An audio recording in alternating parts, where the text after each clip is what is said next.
In today's video, we'll be doing an updated review of Writerzen, and I'll also be showing you how you can still get a lifetime deal for Writerzen before it expires. Now, if you're unfamiliar with Writerzen, essentially it's an SEO optimizing tool and it has two main functions.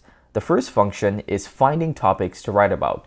You can use tools such as the topic discovery and the keyword explorer tools to help you find topics to write about for your website or your blog. And the second function of Writerzen allows you to optimize that content once you've found what you're writing about.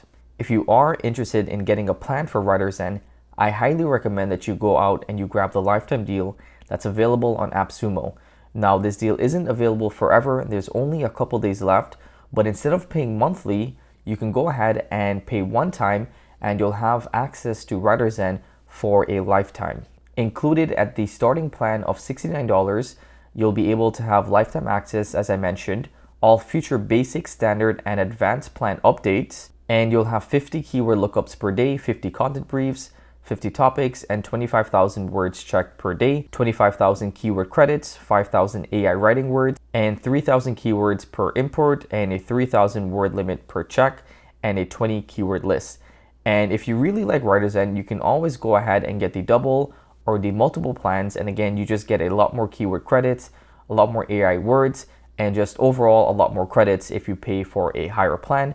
And again, these are all one-time purchases. I do believe that this is the last time that they'll have a lifetime deal because the CEO did mention that. So I highly recommend that you go out and you grab this lifetime deal before it's gone. If not, I'll leave a link for a free trial for the regular monthly plans.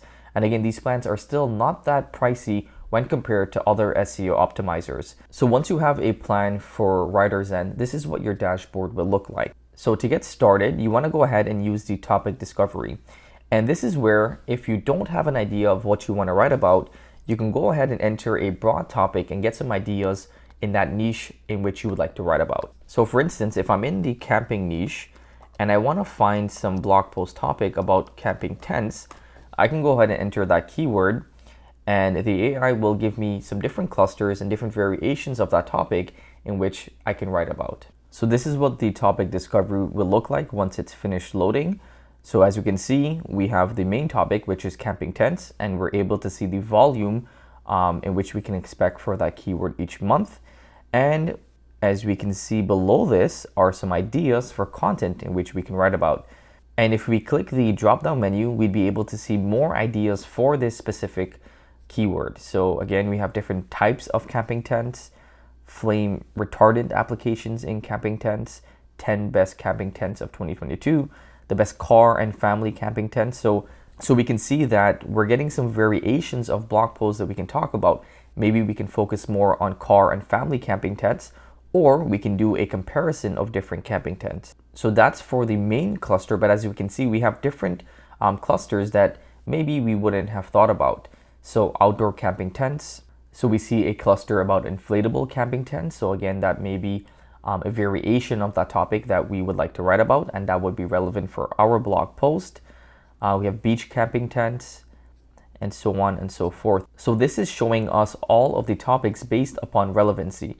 But if we wanted to, we can change this to search volume. So it'll show us topics that have a higher search volume.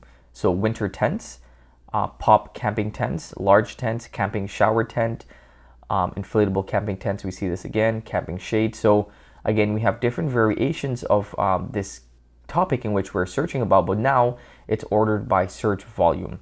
And when doing your research, if you see any topics that you like, you can go ahead and add that into a new list.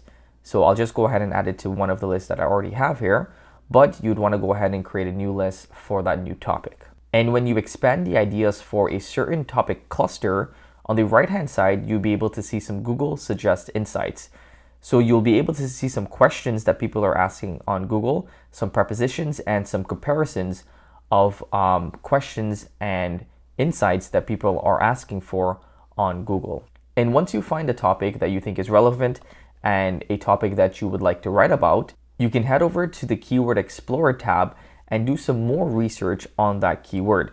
So there's two main ways in which you can use this Keyword Explorer. You can take some topics that you got from the topic discovery and search up and validate that keyword, or you can just start doing your keyword research by using this Keyword Explorer tool.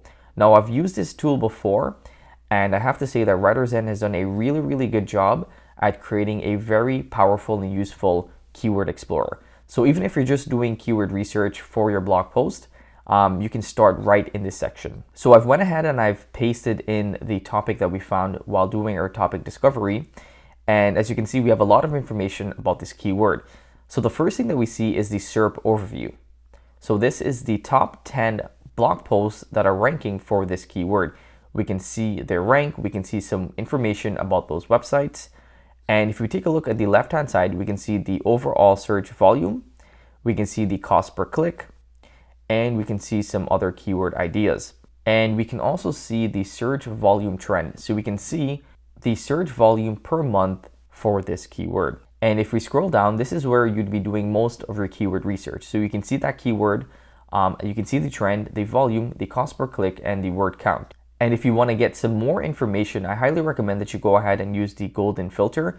Now, this will use some of your keyword credits, but if you're doing keyword research, you need some more information rather than just the volume. So once you click the golden ratio, you will be able to see a difficulty level and how easy or hard it would be for you to rank for that keyword. Once the golden score is loaded, this is what it would look like. So I've went ahead and put some filters in place, and I recommend you do the same when doing keyword research. So I've made sure that the volume is at least 200 and higher. We want to make sure that, if we're looking or writing about a search term, that there's actual volume.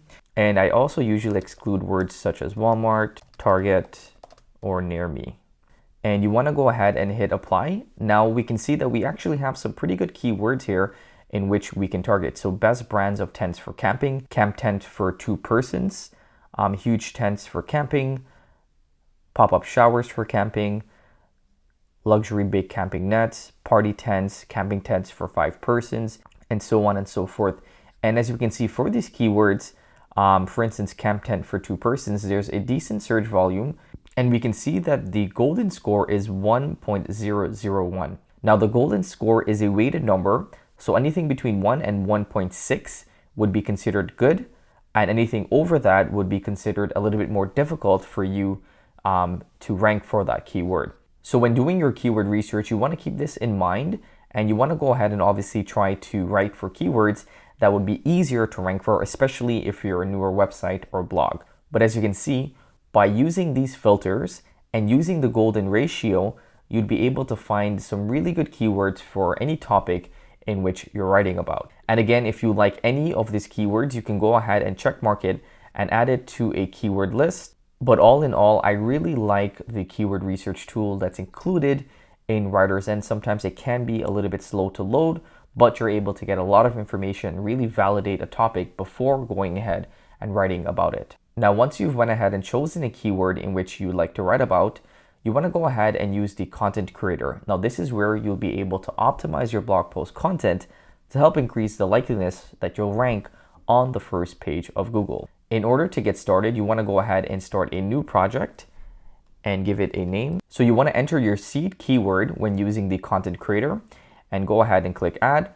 Now, what Writerzen will do, it'll identify competitors and different recommendations that are needed to rank for that specific keyword. And this is where you'd be able to see a competitive analysis of all of the different top blog posts for this specific keyword.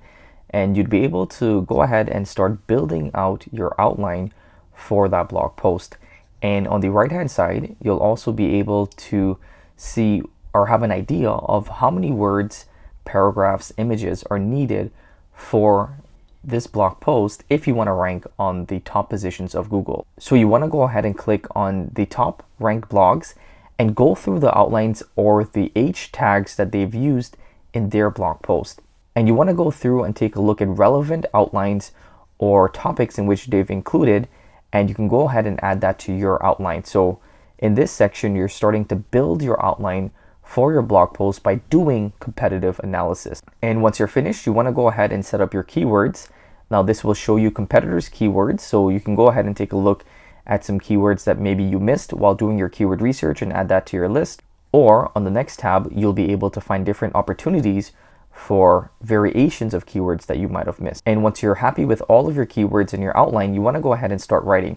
And as you can see, your outline is on the right hand side, and you can copy that over to your editor, so you can just start writing, and you'll be able to see how many words, how many headings, paragraphs, and images you need to include for this blog post. And if you scroll down, you'll be able to see keywords. So once you're writing your content, you'll see the keywords that you need to include in this blog post and how many times you need to include it to help optimize your on-page SEO to start ranking for those keywords. And below that would be your competitors. So again, you can always go ahead and take a look at your competitors to get some ideas for content or information that needs to be included within your blog post. And the last section is questions. So these are questions from Google that you want to include if you want to do an FAQ section for your blog post. And you also have access to Reddit, so you can see again what people are asking on Reddit for this blog topic. And once you follow all of these recommendations and include your keywords and your outlines and hit those word counts, you'll get an overall score. But once you have a score higher than B or B+, then you should be happy with your blog post and be confident that your blog post will start ranking on Google. Overall, I think Writerzen is a very good and a very useful tool. It makes finding and optimizing blog post content very easy. And you're also able to have access to some very powerful features for a very decent price. So if the lifetime deal is still available, I highly recommend that you go out and you grab the lifetime deal. If not, I'll leave a link for the regular monthly plans in the description below. If you like this video, then give us a big thumbs up and subscribe for more videos in the near future. Until next time, stay well.